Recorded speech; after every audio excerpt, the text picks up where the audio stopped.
So we start with video lectures 31 and 32. This is video lecture 31. And in the next lecture, I would like to give you a little bit of a summary of metamorphic rocks. We have completed igneous and sedimentary rocks. We need to know a little bit about metamorphic rocks. Now, the origin of the metamorphic rocks are understanding metamorphic rocks is not very easy. It's a subject which is not very easily conceived because of the overpowering influence of thermodynamics in it.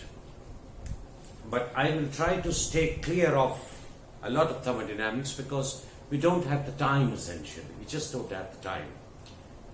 So those of you who are in geology, maybe when in the advanced classes, I will be taking a metamorphic petrology class. But for the moment, I will try to just introduce you to metamorphism. Now,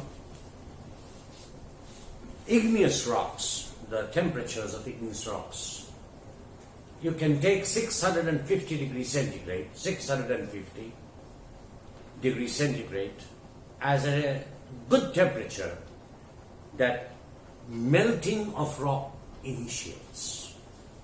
Melting of rocks initiate at temperatures around 650 and more. So that's the domain of what we commonly call igneous petrology in the conventional sense. And sedimentary rocks, as you know, these are surface processes. And sediments are deposited and the sediments are lithified, and the sediments are lithified because there is sediment piled up, so obviously there is changes in pressure and temperature conditions, and therefore after that only they are lithified. So sedimentary rocks essentially are confined in a temperature pressure space diagram. They are confined to low pressures and low temperatures. So temperatures as low as 200 degrees centigrades is possibly close to the upper limit of the temperature conditions that are required to lithify sediments into sedimentary rocks. And pressures about 2 to 3 kilobars would be about the maximum pressure that are thought to be necessary for lithification and diagenesis of sedimentary rocks. So in a temperature pressure diagram, so what happens is, if this is temperature and this is pressure, so I have a small field, and this is essentially sedimentary rocks. This is essentially sedimentary rocks. This temperature is roughly 200 degrees centigrades, and the pressure is roughly, say, 3 kilobars. Now, 3 kilobars means each kilobar in the crustal depth is equivalent to 3.3 kilometers. So 3 kilobar essentially means 100 kilometer depth of crustal rocks. So you have a 100 kilometer depth, that's about, 10 kilometer depth, that's about the maximum. And temperatures around 200 degrees centigrade are really the domain of sedimentary rocks. On the higher temperature side, I will draw a graph, I will explain it to you, I will quickly tell you what is it. It is called the wet melting of granites. Wet melting of granite. You know what is a granite? So wet melting essentially means XH2O equal to 1.0.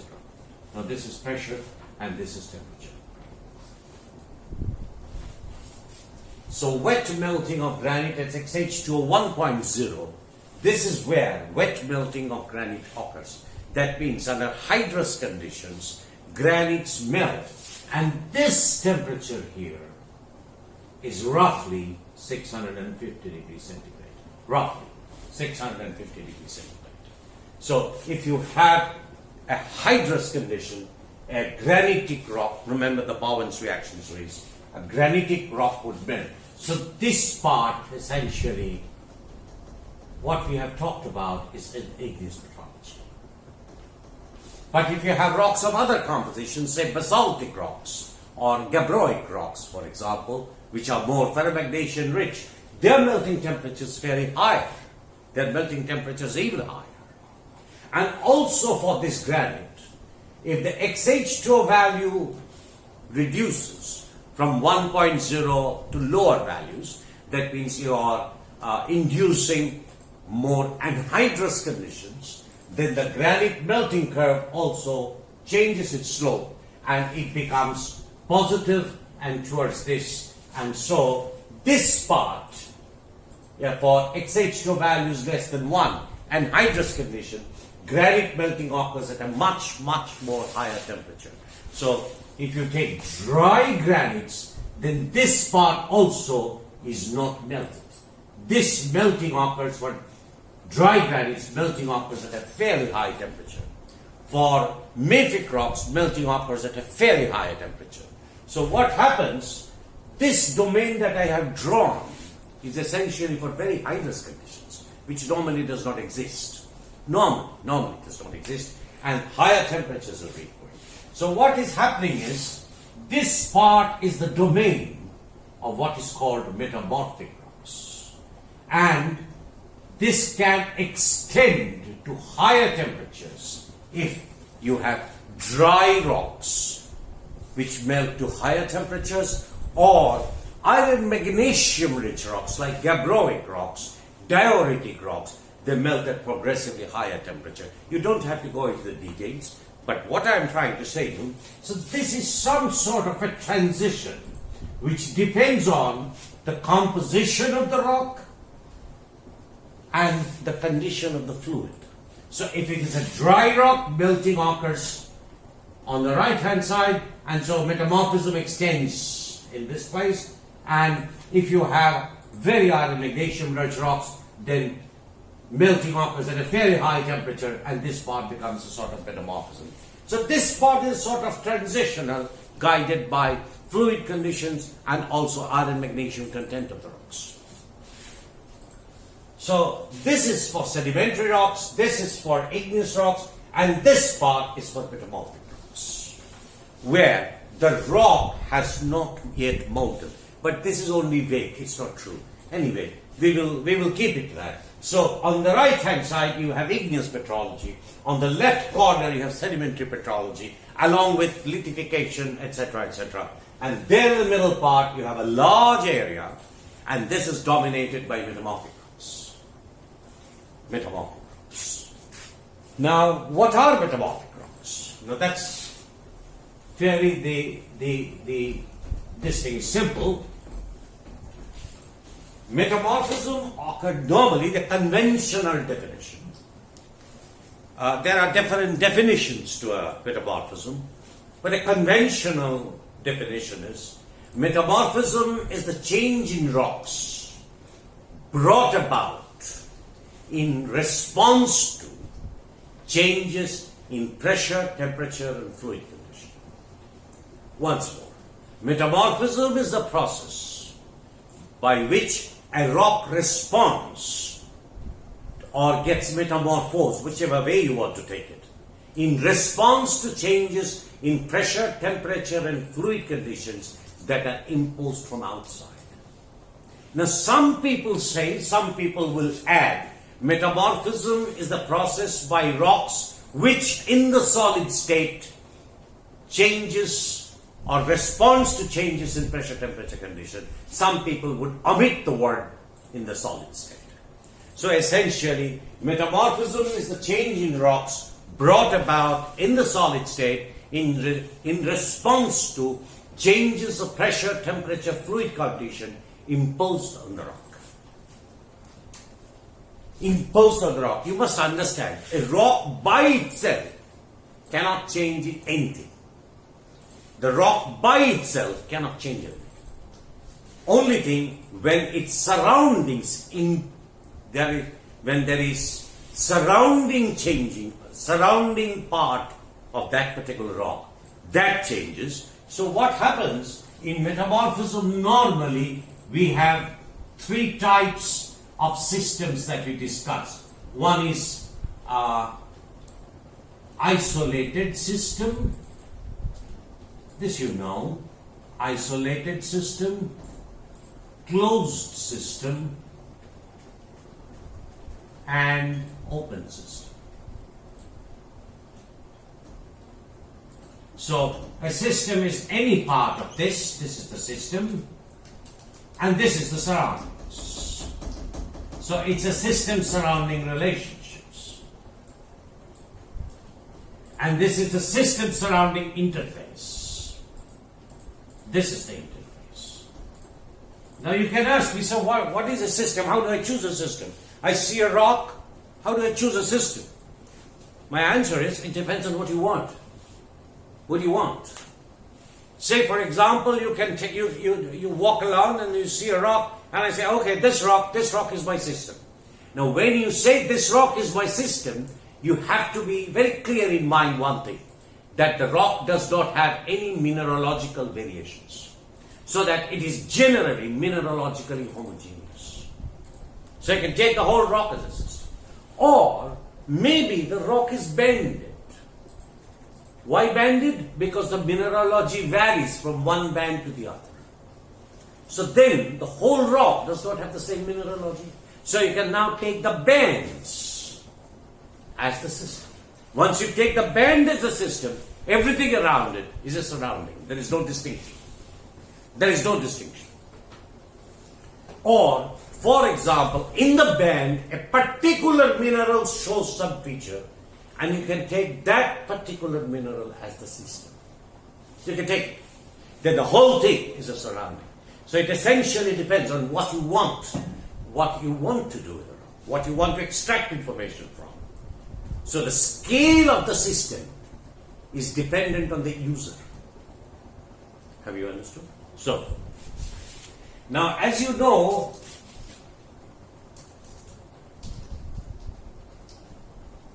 in a closed system, in an isolated system, the system does not exchange energy or mass or matter. Does not exchange energy or matter across the interface. If you take closed system, then it exchanges energy but not matter.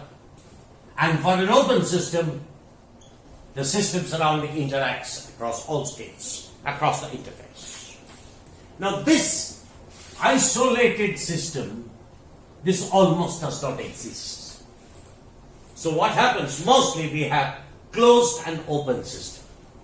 So what happens when you say, for example, how does rock why does the pressure temperature change? I will draw a diagram, but for the moment, if there is something, say for example, you go to a subduction zone.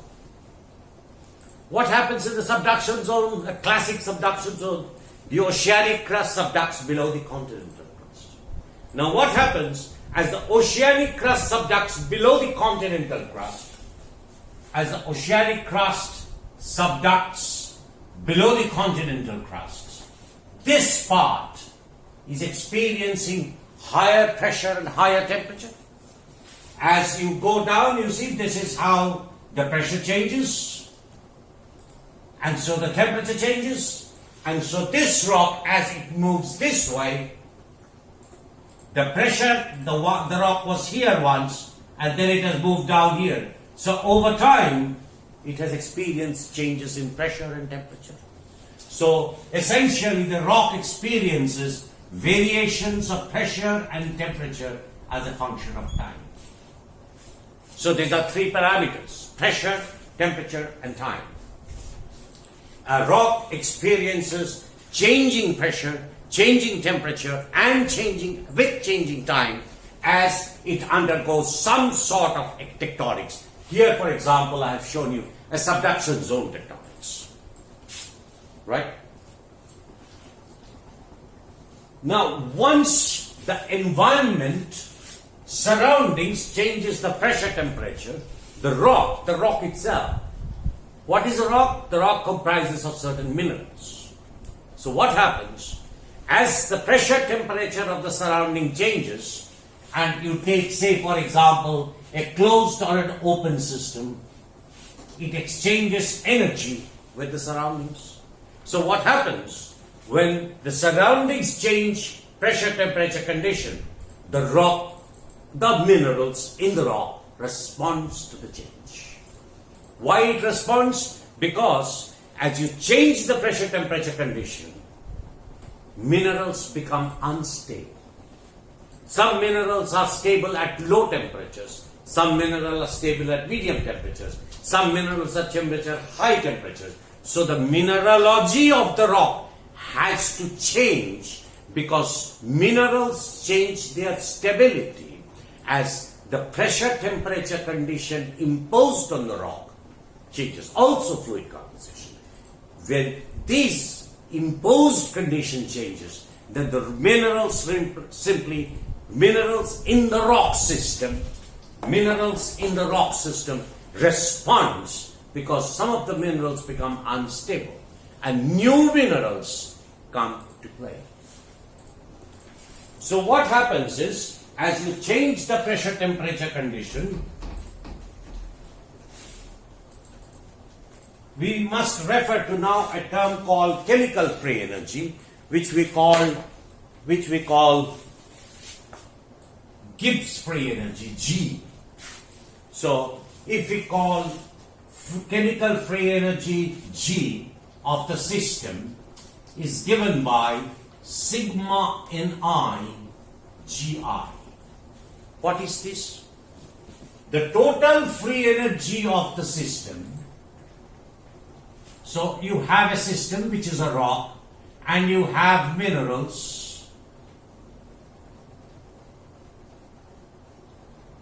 and there is mineral A, B, C, B, A and so on. There are minerals A, B, C. They occur in the rock in some proportion. Which can be converted into the number of moles. So when you take a system, it is a summation of the subsystems. What are the subsystems? Minerals A, B and C in the proportion they are in the rock. So the total free energy of the system is the summation of sigma Ni Gi, where I varies from 1 to n. That means if you have a mineral G, in this case the G rock will be equal to NaGa plus NbGb plus NcGc for this rock type. Number of moles into the free energy. That is what is G system is equal to sigma Ni Gi. Now what happens is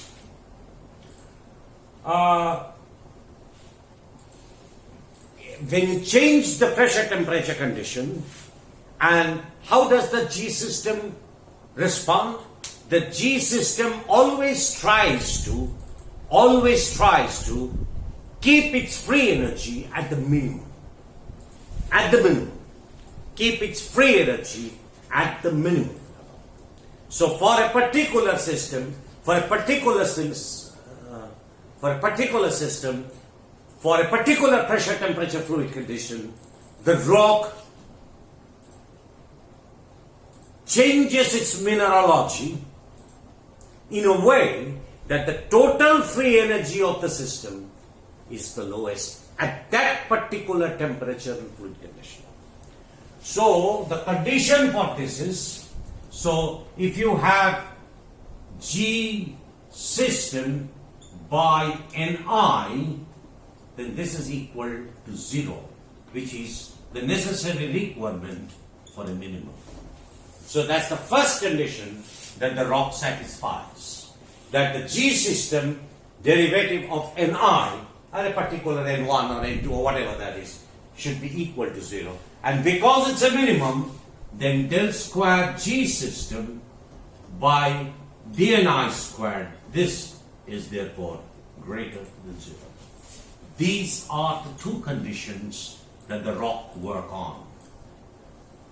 When you change the pressure temperature condition,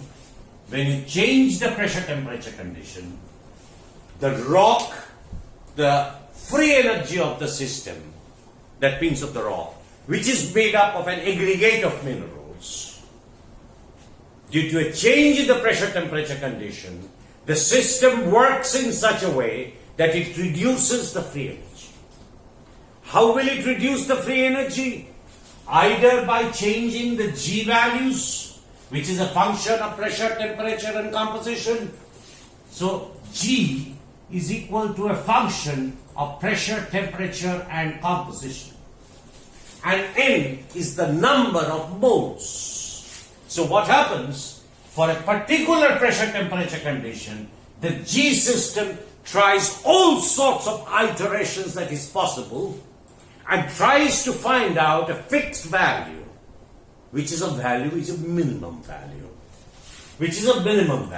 And for that composition of the system, for that pressure temperature fluid composition, to attain minimum, the rock will have an unique configuration of mineral proportion and mineral composition.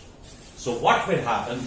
The rock will try and find out the lowest free energy by all possible combinations of, at that particular pressure temperature, of moles and compositions of minerals, and try to achieve that mineral and with its composition which has the lowest free energy at that pressure temperature fluid composition. That is what it is. The difference between closed and open system is, in the closed system, the rock interface does not allow matter to cross the interface. That means the composition of the rock remains the same. In an open system, the composition of the rock is modified. So this is one more complication to the system. Now, whenever we are studying here, we will study a little bit of the closed system. Open system makes it a little fuzzy to understand. Just like in igneous petrology, fractionation makes the system a little more complicated, although fractionation is the rule, and equilibrium is not, equilibrium crystallization, equilibrium melting is not the rule, but fractional crystallization, fractional melting is the rule. Similarly here, closed system possibly does not happen, but it is a good way to learn it. Open system makes things more complicated. Why complicated? Because more variables are added to the system. So once again, what happens? A rock does not change its pressure, temperature, fluid composition by itself. Its surrounding changes. Why does the surrounding changes? Because in response to tectonics, the fluid composition changes. And once it does that, pressure, temperature changes. And once you do that, what does the rock do? The rock tries to attain the lowest free energy. The lowest free energy it tries to achieve. Have you understood? In order to do so, it uses this equation, G system is equal to sigma Nigi. So essentially, like an iteration, the rock, the minerals, the rock finds out, like a supercomputer, the rock finds out the combination of the number of moles and the composition of the minerals and the nature of the minerals which should be stable at that particular pressure temperature condition. And that is what it does. So to attain minimum free energy configuration. So it tries to attain that which is at this lowest free energy is in equilibrium to pressure temperature condition. Now there is a corollary to it. What is the corollary? That if then, see, because of the pressure temperature change, the rock changes mineralogy in a unique way to attain lowest free energy. So now we can use the mineral compositions to go back and find out what was the pressure temperature condition, what was the fluid condition. We can go and try and find it out. So essentially, you can use the mineral composition to go back and retrieve the pressure, temperature, or the thermodynamic parameters that were responsible to get the rock to the lowest free energy which had that composition. And this, remember, is not like a still photography that I take a photograph of you.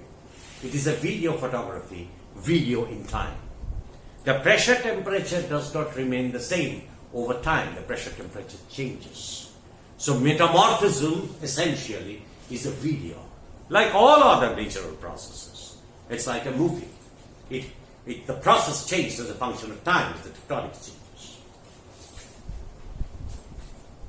Now, just to show you how delicate, what I'm trying to say is that you can use the minerals and their compositions in a coherent thermodynamic way to retrieve the thermodynamics variables that control the formation of the rock. Because it is the variables that did this to the rock. So once you have that product, you can go back and find out why it so happened. Now let's say here is a section where I have drawn a fault plane, a weak plane, a fault plane. And you can generate two possibilities. You can generate two possibilities. In one,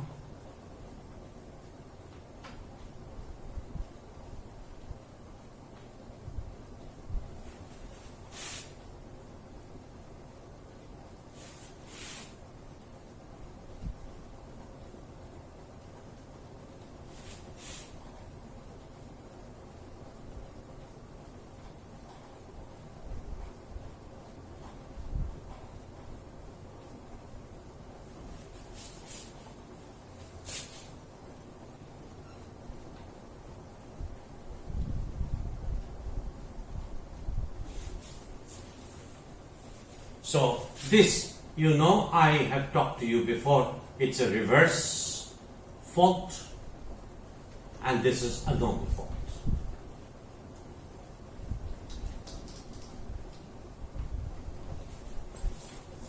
Okay. Now, before the faulting, this was the position of the rock. This, say, is of a particular height h, and this, of course, is at a particular height h1. Now you see here, if you have you see this is a point that I have taken, and this point straddles the fault plane. That means it is it can be halved. In the reverse fault, what happens? This half stays here, and this half moves up relative to this. In a normal fault, this is the half, and the other half moves relative to this much. Now you see what is happening. This is the height h1. Okay? Technically, this should be the height h1. Isn't it? But it is now this now has a greater height. It has experienced a greater height. But you see, this height has not changed. It is the same height as h1. Have you understood? This height is still h1. But this height, this is h1, but the total height is much more longer. Now you see, pressure is equal to rho, g and h. So if you change h, your pressure changes. And as you go down, the temperature increases. So what is happening in this case of reverse fault, this experiences increased pressure. Have you understood? But you look at the normal fault. This pressure is still h1. But here, this was h1 before, but now there is no pressure about it. So what happens? In this case, the footwall experiences high pressure and therefore high temperature. In this case, the footwall experiences lower pressure. Lower pressure. There is therefore decrease of pressure. But here you see the normal, but you see this part in the hanging wall, this experiences the same height. Here in the hanging wall, it experiences the same height, although there are more complications. But the problem is, so you can see subtle change in tectonics creates dominant changes in the surroundings of a rock. Dominant changes in the surroundings of a rock.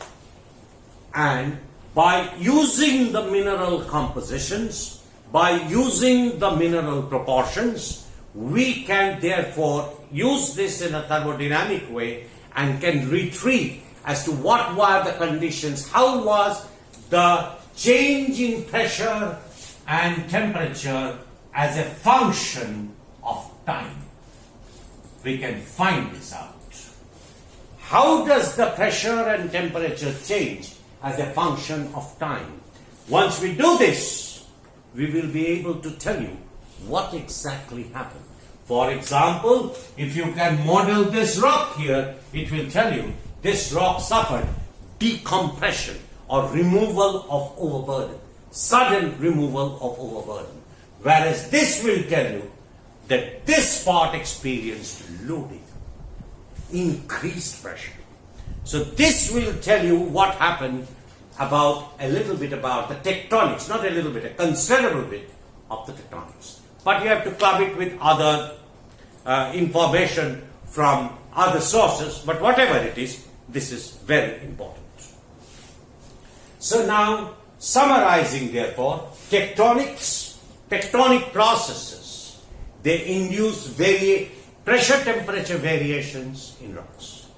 And these pressure temperature variations are functions of time.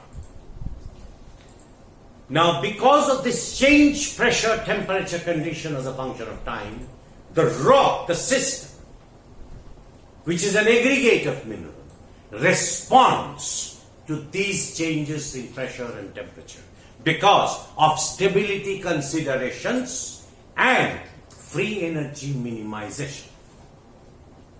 So, ideally, for a particular pressure temperature condition, for fluid condition, the rock should have an unique mineralogy. Mineralogy means composition of the mineral and proportion of the mineral.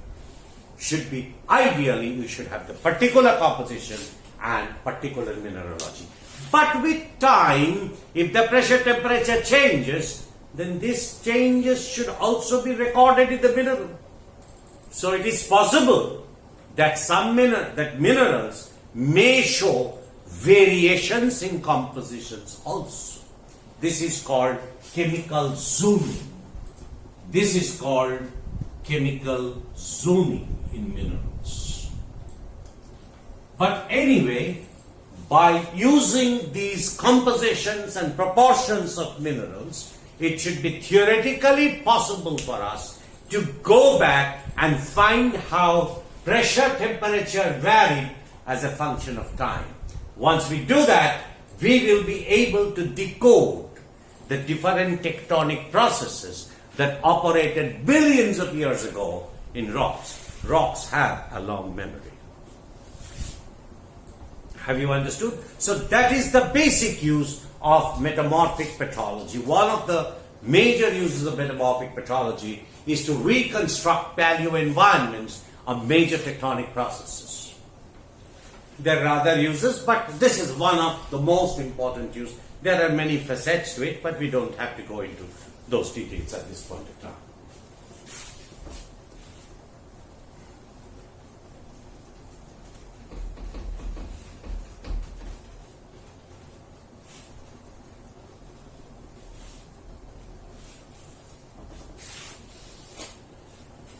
Now, when we study this, there are certain important things that we should also understand. And this is very crucial to us. Now, we talk a little bit about equilibrium.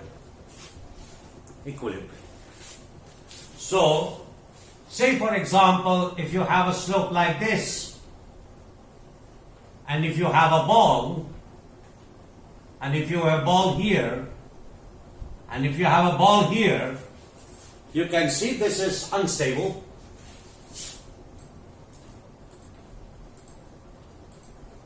This is stable. And this is what is called metastable. Very unsure, a little bit of push here and will fall off. So what happens in metamorphism? We use a term called equilibrium. Now, by definition, equilibrium is a state where basically nothing changes as a function of time. Nothing changes. Or at least at a point of time, there is no other change occurring. And these changes involve chemical changes, thermal changes. These changes don't occur. But equilibrium as such is very difficult to identify in a rock. Sometimes it's possible, but most of the time it's very difficult. So it's an assumption taken that, okay, it's very difficult to identify disequilibrium or non-equilibrium. We can all see evidence, but how do we treat it?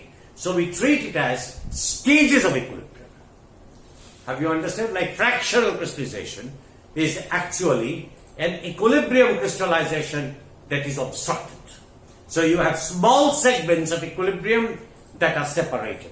Similarly, in metamorphic petrology, the way forward of doing things is to assume local quasi-equilibrium processes. So we take equilibrium as such, as a process in time where, say for example, this is equilibrium, you know this is an equilibrium equation. So as much of A is converted to B, as much of B is converted to A. Now we don't know. What we see is mineral A and mineral B together. Whether such thing happen, whether we see always the end product. In geology, what we normally see of old rocks is a finished product. Finished product. You know, it is a finished product. It's a product. We hardly see processes unless which is operating right now, because man's life is very short compared to the length scales of these processes or time scales of these processes. It's very difficult to see the process itself. So normally, we almost always see the product. Right?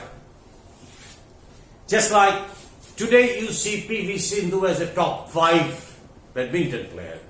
She was an Olympic silver medalist. That's a finished product. But her father has seen the product that he helped to create, taking her at 4 o'clock, 3 o'clock for research, at 3 o'clock for practice, going by the car, leaving his own job. That we don't see. You see a finished product. In metamorphism, we always see a finished product. We never see a process. In IES petrology, we never see the process. We always see a finished product. So, always remember, in rocks, you see the finished product. That's it. The process is to decode it back. Is to go back on time all the time. So, coming back to the point of equilibrium, it's very difficult to decide whether there was equilibrium, whether it's now equilibrium, when was equilibrium achieved. It's a very complicated, it's very easy to ask the question, but it's very difficult to give an answer to the question, because the processes happened long back, no one saw the process happening, and everything what you do is try and decode it. As you go back and you make your best foot forward and say, okay, I think overall this has happened. So, but what is important is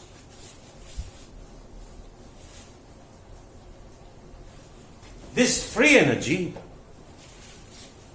Now you know G, this equation I have written, G0 plus RT ln activity, this I have written, and I also wrote G0 plus RT ln X plus RT ln gamma A. Remember, these are non-ideal solutions. So we said we will not consider non-ideal solution.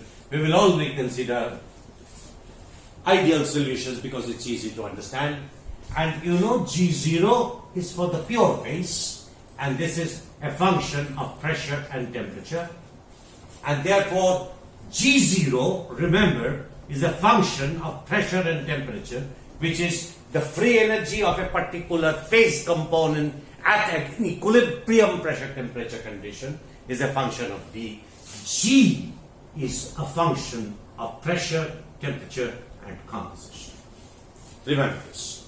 G, which is the free energy at equilibrium Pt, because of this term, it's a function of pressure, temperature, and composition. But for a pure phase, that means if you take x is equal to 1, that means this becomes equal to 0. That means you're talking of a pure phase. G0 is only a function of pressure and temperature. Now, if we take a pure phase, say for example, if you take a pure phase, let's take a pure phase, and if you take an isobaric section, let's say an isobaric section. Isobaric section means pressure does not vary. Therefore, G0 is a function of temperature. G is a function of temperature. Essentially, G is a function of pressure, temperature, composition. G0 is a function of pressure and temperature. At isobaric condition,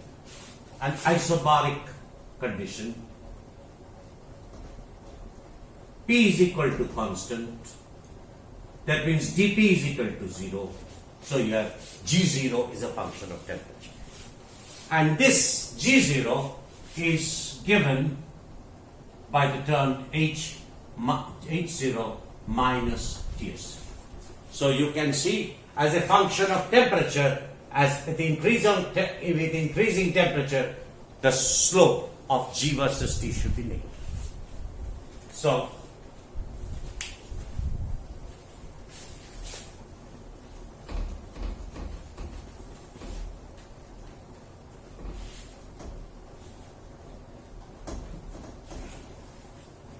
let's say we take two pure phases, alpha and beta. So you have G0 beta and you have G0 alpha, right? G0 beta and G0 alpha, and both are at isobaric conditions, both are as a function of temperature. So now, if we plot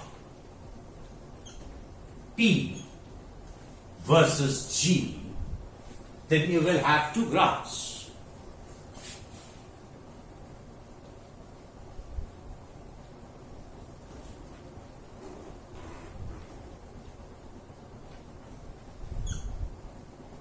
You will have two graphs. Let's say this is of alpha and this is of beta. Now you can see that if the graph, it could have been a graph like this, where it is temperature and this is G and this was alpha and this was alpha and this was beta. That means at any temperature, beta, the G beta was smaller than G alpha. That means G beta would be stable for the temperature range shown and for the condition. You took isobaric condition for that pressure condition and for the range of temperature shown. Since beta has the lower free energy than alpha, beta will be the stable phase. But you can also have a possibility where alpha and beta are intersecting. And this divides the diagram into two parts. One in which G alpha is less than G beta, and here it's G beta less than G alpha. So here on the right hand side, beta is stable. Here on the left hand side, alpha is stable. And along this, alpha is equal to beta. Both are in equilibrium. both are in equilibrium. Both are in equilibrium. Here G alpha less than G beta, so alpha is stable. Here G beta is less than G alpha, beta is stable. Here both are same, so alpha is equal to beta. Both are stable and both are equal to alpha equal to beta. So this is what is equilibrium condition looking like. So if you go for increasing temperature, say for example, if you go to heating, that means the free energy of your system is here. This is the free energy of your system at that particular temperature. And if you continue heating, then the free energy decreases along this arrow head. At this point, what happens? At this point, when you are heating, you are allowing energy into the system. You are allowing energy into the system, which can be converted into work. So here what happens, alpha has to convert into beta.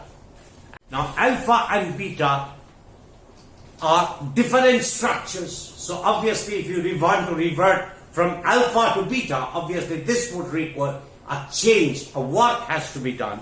Since you're supplying extra energy to this, alpha will convert to beta and your rock will move. Free energy of the system will move in this way. Have you understood? It will move in this way. So when you heat your alpha, this is the free energy of the system, and as you go on heating or increasing the temperature, alpha, the curve moves along this, the system moves along this, until it reaches here, where here beta is the stable phase, which would mean alpha structure has to be broken down, dislodged, and you have to produce a new variation called beta. And so the system changes from G beta to alpha, and the free energy of the system changes along this direction. But what happens if we look at cooling?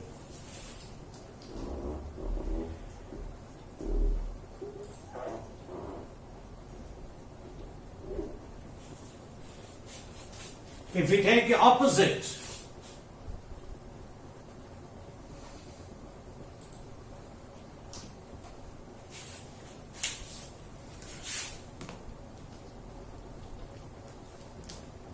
if we take the opposite truth, that means I take a particular temperature and I want to cool things down. So now I'm not supplying energy, but I'm extracting away energy from the system. And so, if you are at this temperature, then you are at this value of G beta. Right? This value of G beta in the system. And as you extract temperature, you cool it, so your free energy moves in this direction. So the free energy of the system moves along this arrow. And when it reaches here, it has a task at hand. What is the task at hand? Here, alpha is stable and not beta. So beta has to revert to alpha structure. And this would require energy to do. But all the time, you have been taking out energy from the system. So what happens?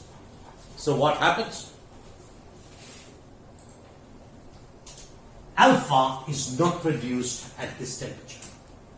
This is what is called, so beta now is in the metastable state. It is now in the metastable state. Beta, if you move the system here, then with beta is in the thermodynamic stability field of alpha, which it should not be. But why it could not? Because of certain difficulty of changing the beta structure into an alpha structure. The beta structure to an alpha structure. It did not have enough energy to do it. So what happens is continues. Now something interesting is happening. As this continues, so this is the point at which beta should have reverted to alpha. But it didn't do so, and what had happened is, from here till here till here, this amount of energy it has gained. The system has gained this amount of energy, not because you supplied energy, but because of the metastability. This energy has been gained by the system. And when this extra energy, the energy that it gained above this, when it is sufficient, say for example, when it is sufficient till here, then what happens at this point? Beta always wanted to go back to alpha because it's metastable. But it didn't have enough resources to break its bond, to change its bond, to bend its bond and become alpha. So the system tried to acquire the energy during its metastable persistence. And as it did so, at one point of time, this is what will happen. Enough energy has been stored in the system so that beta reverts to alpha. But this is done at this temperature and not at the thermodynamic temperature.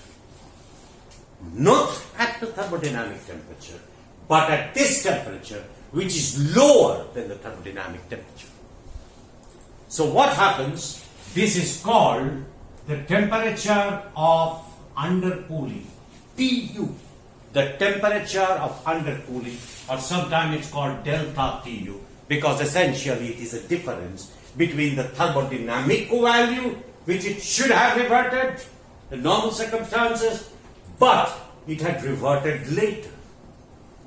So what happens in a rock which is being heated? Reactions occur faster and reactions go to completion. Reactions go to completion. But when you take away heat from the rock, the back reactions, they are much more difficult to do because you are taking out energy from the rock. So what happens?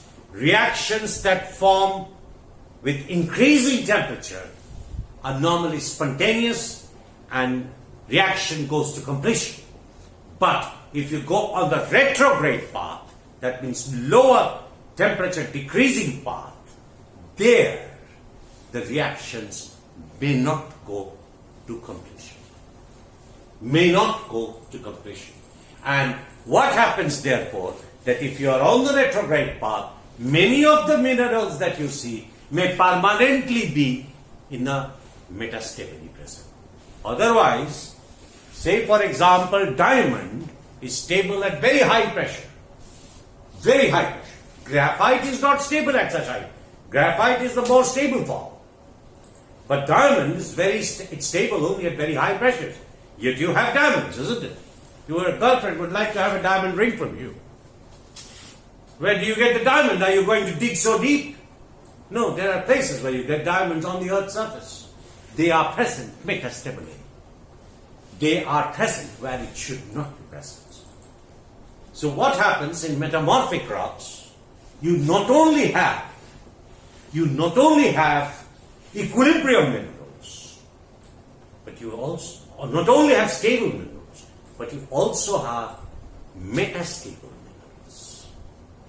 Do you understand? So you have both sets of minerals, and that is what makes understanding metamorphic rocks a little more complex.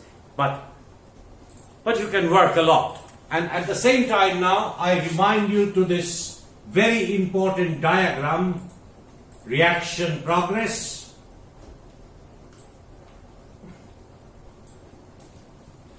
And G, and initial and final.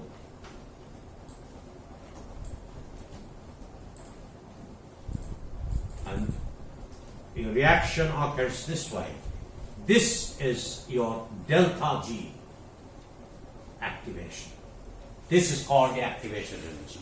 So when you go from the initial to the final state, from beta to alpha when you go, you require to go up a free energy barrier called activation energy barrier. And this amount of activation energy needs to be covered. If you want to go from an initial state to final state, this is the energy that you need to act with to reach here at the peak.